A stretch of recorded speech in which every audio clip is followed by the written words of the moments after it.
Hello Mzansi, welcome to Ask Mode Proof. Today is your first time visiting this channel. Please do the right thing and click the subscribe button, guys. One thing about Kanyimba, she will shock you, Kesana. Like, she will definitely shock the hell out of us. So, girl decided to buy a new face. We know what Kanyimba have been playing with her body and that look, a bleacher in that,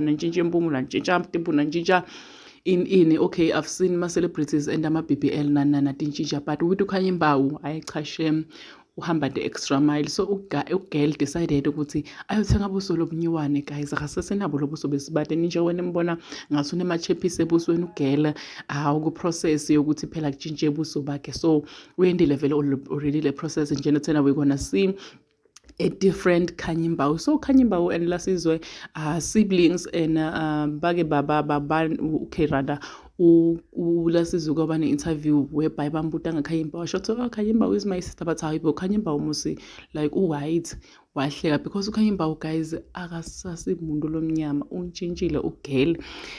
Hayi sesimangale kena kancane wathi ugirl sathi siyamangala wathani ngadi nine mina ngothenga lenshasha iface. Ngiyadibuta ukuthi ufuna kufana nabantu uKhanyimbawu njengoba buso nje ngasesele China ngathi India ngathi uvuvukele. Hayi zozwa khona. Please subscribe, share this video, comment your thoughts down in the comment section. Don't forget to hit the notification bell. I will see you in the next one. I'm signing out. Goodbye.